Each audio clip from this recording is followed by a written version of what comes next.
রায়ের মাধ্যমে অ্যাড্রেস করতে পারতেন। রায়ের মাধ্যমে অ্যাড্রেস না করলেও প্রয়োজনীয় নীতিমালা আছে, আইন ব্যাখ্যার নীতিমালা, সাংবিধানিক নীতিমালা, যার ভিত্তিতে এগুলোর সমাধান হয়। কিন্তু মনে হয় সমস্যাটা আজকে যেটা দাঁড়িয়েছে, ওনারা বুঝতে পেরেছেন যে এই জিনিসগুলো বুঝতে হলে, যেমন আমি আপনাদেরকে যে জাস্টিফিকেশন কথাগুলো বলছিলাম, এগুলো বুঝতে হলেও তো ওনাদেরকে এই জিনিসটা আর একটু সময় নিয়ে শুনতে হবে।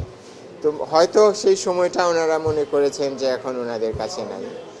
আরেকটা কারণ যেটা মনে হলো যে কোর্ট এটা শুনতে আগ্রহী না, সেটা হলো আপনারা তো জানেন যে দেশে একটা জুলাই সনদ হয়েছে, সেই সনদ বাস্তবায়নের জন্য একটা আদেশও হয়েছে। তো ওনাদের একটা ধারণা হয়েছে যে যেহেতু এই বিষয়টা সংসদ হয়তো আগামী 2 মাসের মধ্যেই বা 2-3 মাস পরেই এই জিনিসগুলো বিবেচনা করবে, তো এখন এই পর্যায়ে এই গভীর একটা অ্যানালিসিসে ওনাদের ঢোকার প্রয়োজন আছে কিনা। তো সেটাও আমি কোর্টকে বোঝানোর চেষ্টা করেছি যে সংসদ যেই বিষয়টা দেখবে আর আদালত যেটা দেখবে, সে দুটো সম্পূর্ণ ভিন্ন বিষয়। আদালত দেখবেন যে পঞ্চদশ সংশোধনীটা সঠিকভাবে পাশ হয়েছে কিনা, এটা সাংবিধানিক কিনা, এটা সংবিধানের সাথে সাংঘর্ষিক কিনা। আদালতের বিচার্য বিষয় এইটুকুই।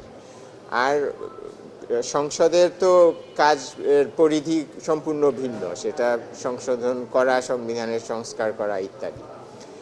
আর হয়তো 2-1টা জিনিস আমরা এটাও বলেছিলাম যে আদালত যদি কিছু পর্যবেক্ষণ দেয় কিছু জিনিসের ব্যাপারে, সেটা এই যে পরবর্তী যে প্রসেস, নির্বাচনের পরে সংসদ গঠিত হওয়ার পরে যে সংস্কার প্রক্রিয়া, সেটাকে এটা সাহায্যও করতে পারে। কাজে ওনারা তো ভাবছেন যে এটা করাটা পুরোটা একটা রিডান্ডেন্ট এক্সারসাইজ হতে পারে, কিন্তু আমরা বলার চেষ্টা করেছি যে এটা বরং এই যে এফোর্টটা হবে, এটাকে সাহায্য করবে। কোর্ট থেকে যদি আমরা কিছু নির্দেশনা পাই, সেই নির্দেশনাটা পরবর্তী প্রক্রিয়াটাকে সাহায্য করতে পারে। কিন্তু কোর্ট দেখা গেছে যে এটা মনে করেছেন যে এটা এই মুহূর্তে না শোনাটাই হয়তো ভালো হবে।